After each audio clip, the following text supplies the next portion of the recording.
Hello and welcome back to the Bright Founders Talk podcast from Temi. Temi is an international software development company that designs, builds and delivers software for sustainable businesses and promising startups. My name is Chris and today's guest is someone who's not only a very successful business owner, a leader in the world of automation, but also has a background in the Royal Air Force. Tom Moore, welcome to the podcast. How are you doing today? Thank you, Chris. Very happy to be here. Yeah, Good. Excited for the conversation. First question, light-hearted, quick fire questions are, what did you want to be growing up?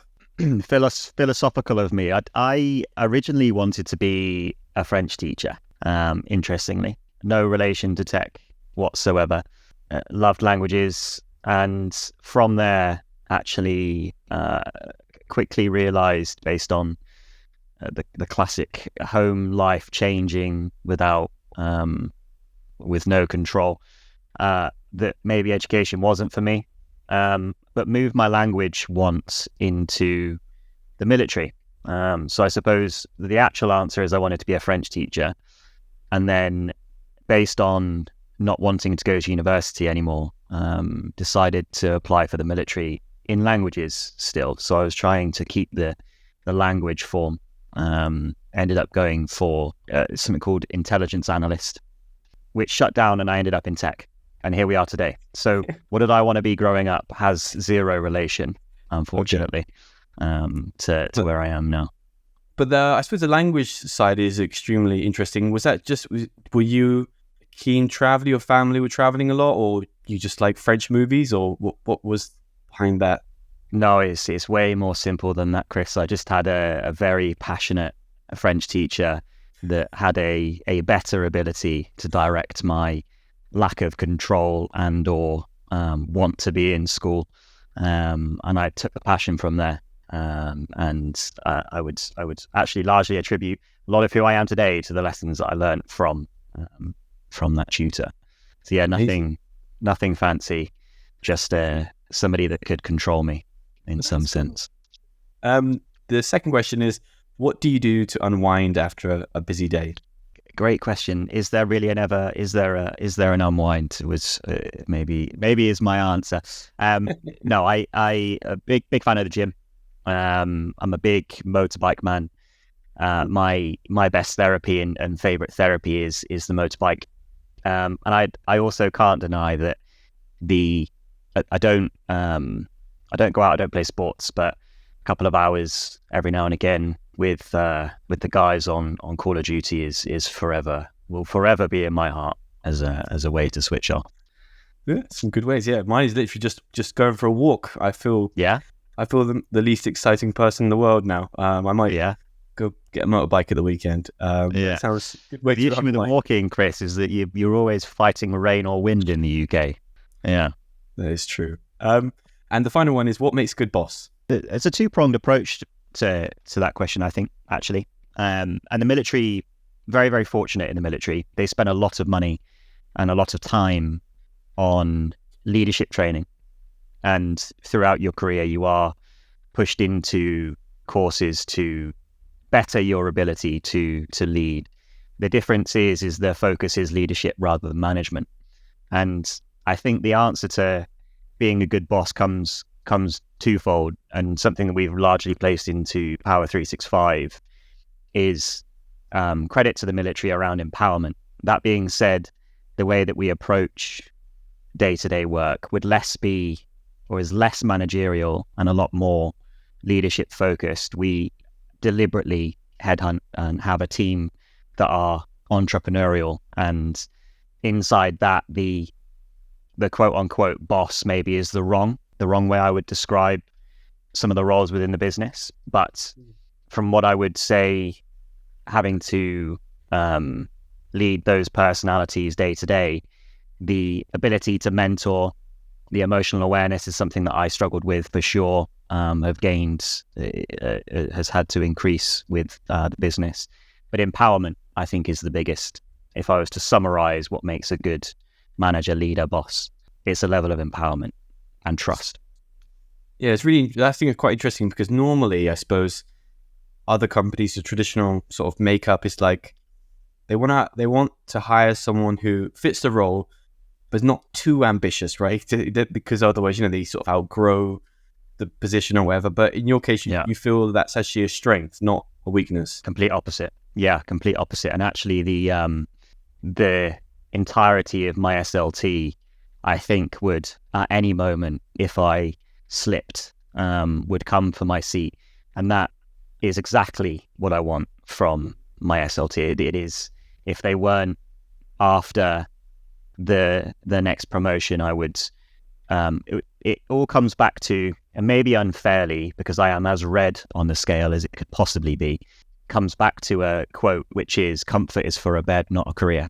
And we largely hire around that aspect. It comes into our company values of stretch, which align to the stretch curve, ensuring that you're never really in your comfort zone. And yeah, a team of entrepreneurs is absolutely how we run. And support, if the move on is that we are now not able to develop them further, they absolutely should be supported forward. Interesting. Yeah, I think that's, it's something, once you do get too comfortable, or the performance always does dip. So it's for sure a positive approach. Well, just starting off, going back to the beginning a little bit if I can, focusing on your studies, right? Because I saw that you did a course in communications, for example, but you also studied engineering management at the University of Lincolnshire, right? So I'm just curious, like at that moment, what were you thinking? What was your idea? Did you have that vision of like, I'm going this place, or was it more just, I like engineering or whatever? Yeah, maybe again, completely the opposite. I was fortunate that I joined the military at 18, based on the linguistics role that I went for, shutting down. Just if we think back to when that time of the world was, we were pulling away from specific areas of the world. So to continue training linguistics in those areas would have made no sense. Inside that, I was shown, because I'd done IT through school, college, was shown the entry form to comms, communications. Wanted to get away, so took it. Had no real goals at all, other than a little bit of escapism. Want to almost find myself travel those classic pieces to join the military. What I found from that very quickly was it just wasn't enough. And I was starting to learn more about my personality inside that. I always needed a higher ceiling. So whilst I joined with no real desire to achieve anything, just because that's how I'd approached, within 2 to 3 years, there was a cog. It was almost like a physical click. I could almost feel it. There was a cog in my brain which just said, right, let's go. And on that cog click, what I ended up doing was then applying for and thankfully being selected within the communications branch trade to go for my commission, which in the military is a move from the ranks into the officer world. And in that transition, it's a selection process. There's only 15 a year or something that get selected out of 3,500. In that process, what that allowed me to do was identify the leadership aspect. And that put me through my engineering management. That was just a criteria that is needed to be an officer in the Royal Air Force for communications. So that was my start, I suppose, of the educational side. What I also learned inside that too, though, was a secondary cog. Fast forward another 18 months when I was going through training and I was driving back to camp. It sounds largely materialistic, but the Range Rover had just released the Velar, and I was driving past it and I looked over and I thought, I'm never going to be able to afford this. So I got back to camp and I handed my notice in, and that was me out. From that moment, I was out. Went to corporate world, into London. That was I've been in the hazy lane of the military, which is pink and fluffy and protected, and you get to travel and do all these nice things, into corporate London consultancy. Now, thankfully, during my time in the military, I'd been very Microsoft focused. So I was SharePoint, InfoPath, these kinds of old school tools that we use for business process, able to travel the UK building apps or processes for different, sections, squadrons, camps, which meant my transition into industry was maybe easier than a lot of guys and girls coming out. experience corporate London, and then COVID hit. Now, inside that transition to experience what I wanted, which was London suit life, crammed on the tube, with COVID then taking that away, there was a niche from Microsoft released at the same time, which was the Power Platform. And typically, previously, you had partners, Microsoft partners that were focused around things like SharePoint and remote work. And you had Microsoft partners that were focused around things like Dynamics 365 and these things. And there were two big wheelhouses. What Microsoft did, as they love to do, is when we're going to change the game, we're going down the middle. And me and my business partner, who I was in the military with, Dan, noticed that none of these big Microsoft partners moved. They stayed static. They knew what they knew. That's the lane they wanted to swim in. And it left a niche and a gap in the middle for Power Platform. And that really is where Power 365 was born. So off the back of everyone being sent home for remote work, Microsoft changing their strategy completely to combine the two partner industries, we found the ability to start Power 365. And inside that startup, we were very, very lucky that we were driven as people to work horrendous 16, 17-hour days, 7 days a week. But that allowed us to self-fund. We'd also, throughout our time in the military, been able to train other guys that had come through the same path as us. They'd been given the same, by us, been given the same outlook onto the Microsoft world, which meant as soon as we started and we'd had an ability to self-fund, it was like drawing the team together, and everybody already had that trust in the vision, which meant we could grow very, very quickly, which we did as a big benefit to the people that we took on. So yeah, maybe long story for short question, but a lot of different moving parts ultimately took me from zero to wanting more. And the downside, however, Chris, is where does that stop? Well, just dissecting a little bit of that then. So was the lockdown in a way a catalyst for starting the company, or did you have that idea ticking over? Obviously, you said you joined the corporate world, but were you always thinking, I want to get out of the rat race and sort of be, start my own thing? Was that something, or was it more like, I see the opportunity, I'm going to take it? Yeah, myself, Dan, and another member of the team, Kieran, who we had to wait slightly longer for to hire. When we were in the military, were starting website development businesses, or trying to graphic design. We were doing logos and business cards, and we were all always we will do something together. It was always the plan. So yeah, it was always in the back of our minds, and we knew that we complemented each other skill set wise. The three of us are like a three-way yin yang, and very, very powerful when placed in the same room. So it was always there. It was just about identifying when. And thankfully, as much as you can take from a thankful manner of being sent home to remote work from, through the pandemic, allowed us to focus ourselves slightly more and realign to what the future holds. And that's where we are now.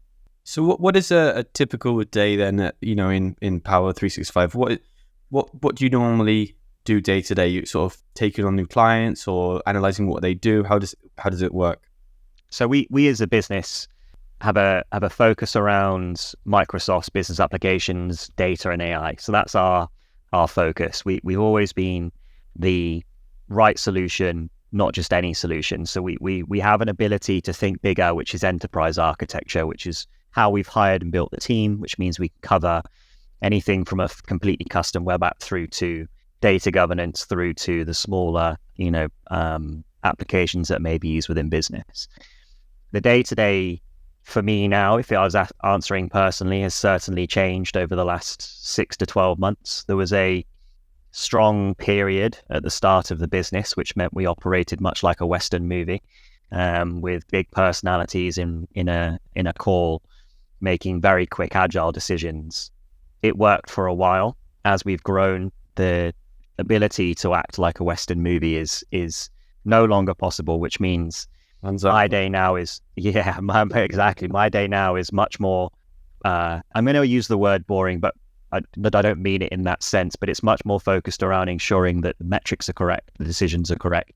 We brought on a non-exec to ensure. I've never done this before. I've never been a CEO before. I've never managed these kinds of operational expenses. So the non-exec was a great hire. The day-to-day for the guys is about working with and we specifically at the moment, whilst we are vertical agnostic, have a stronger hand in healthcare and not-for-profit and construction, with the idea to expand into different verticals this year. But the element of the day-to-day for the team really is about working with our clients closely for them to realize the value in data, business process, no more manual copy pastes, the ability for them to report on anything and everything that's coming into the business. So it's an interesting world. We've got some fantastic clients, some really big names within not-for-profit, and some of the work we're doing, as an example, we work with the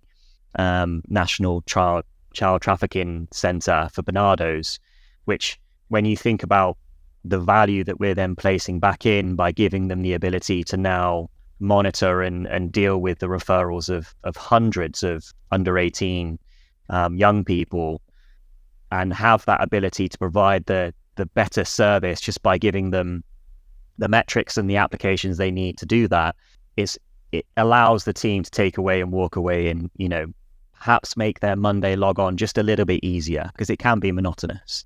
How does it work? Because it sounds like you have a very diverse clientele. So how do you customize your approach for each client? Is there sort of a step-by-step process, or do you have to just sort of analyze, or do you have different types of businesses and different models for those businesses? There's definitely a different approach to the verticals.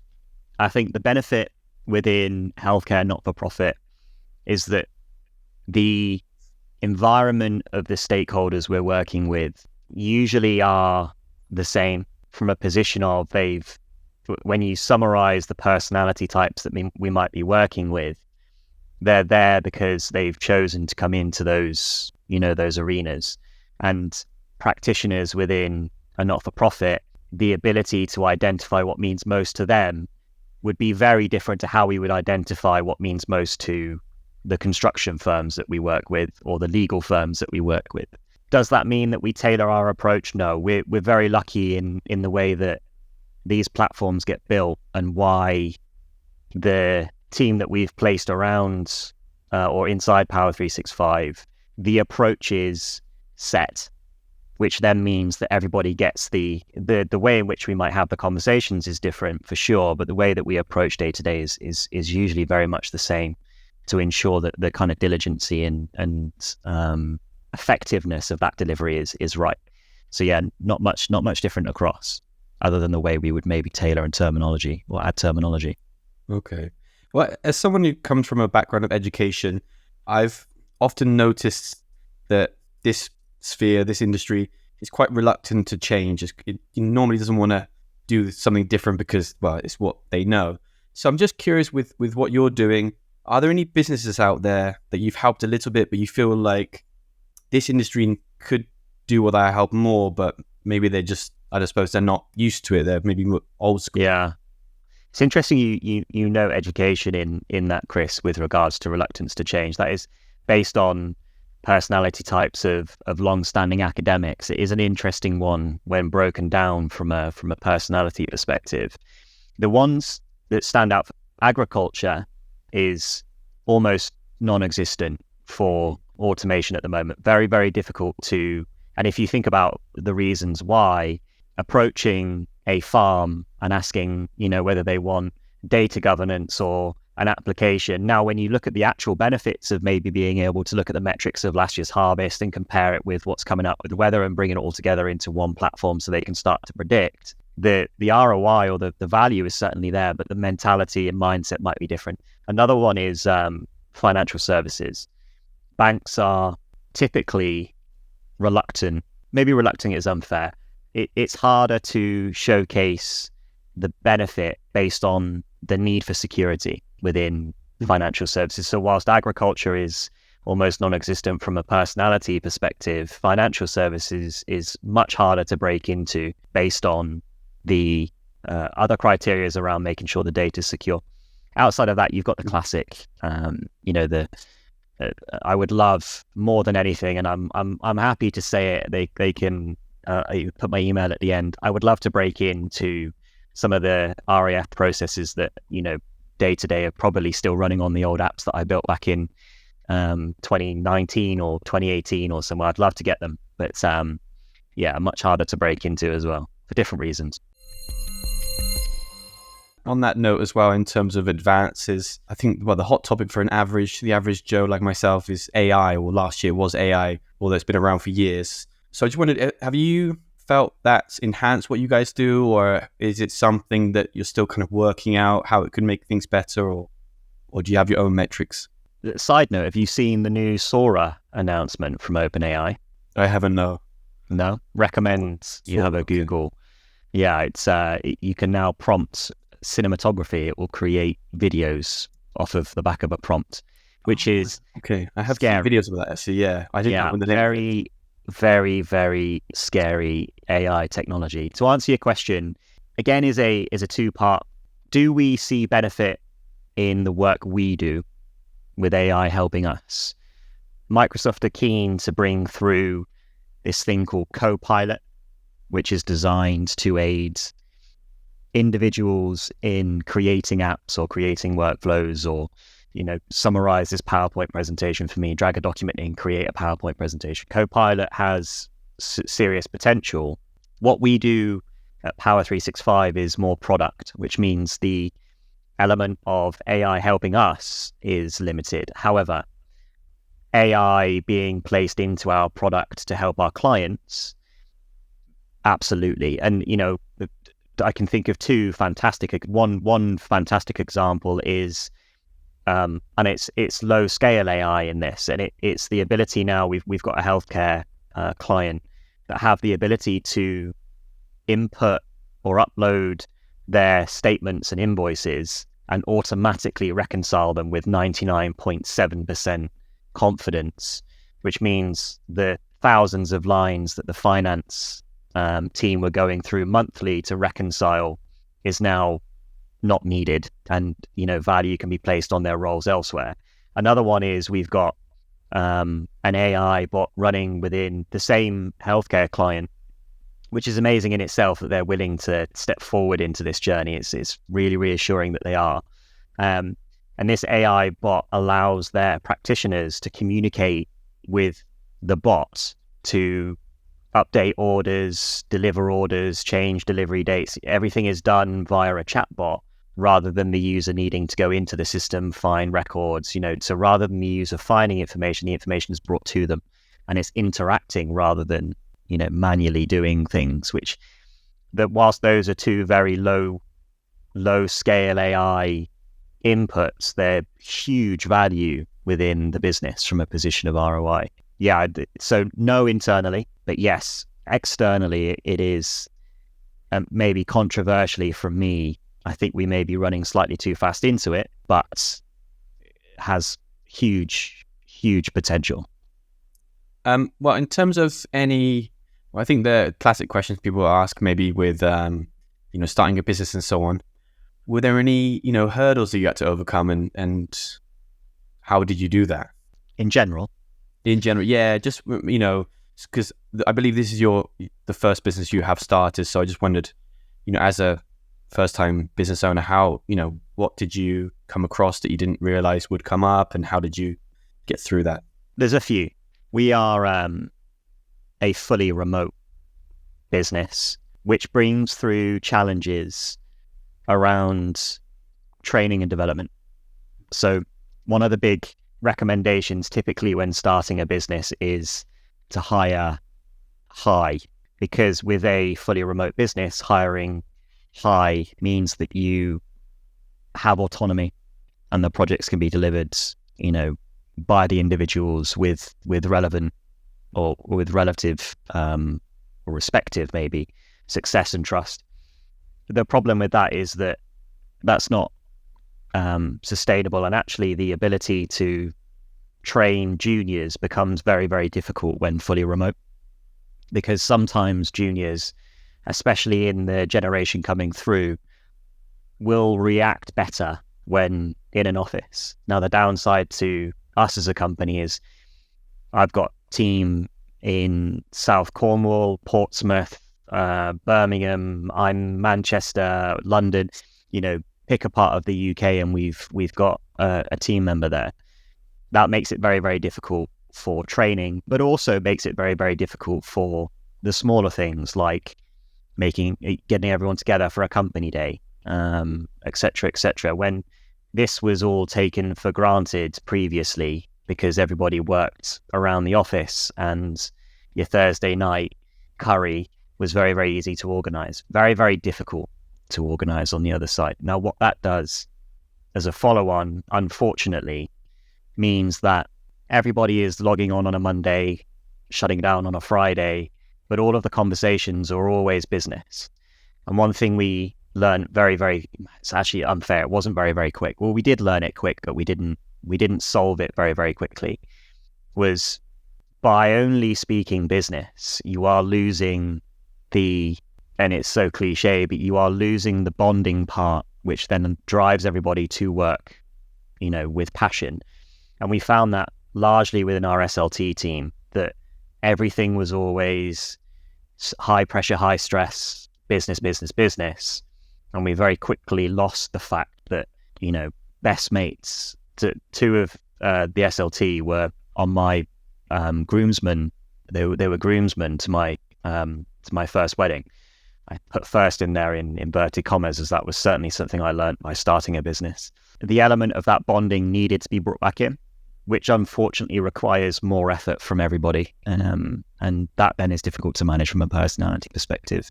The other thing that was interestingly difficult was around as a first business, was quickly identifying that none of us have ever done this before. And we went from self-funding one person to now there's a responsibility. We're only 20, 21 people, which is small. And, it is small for a just newly turned 4-year-old business, 3-4-year-old business.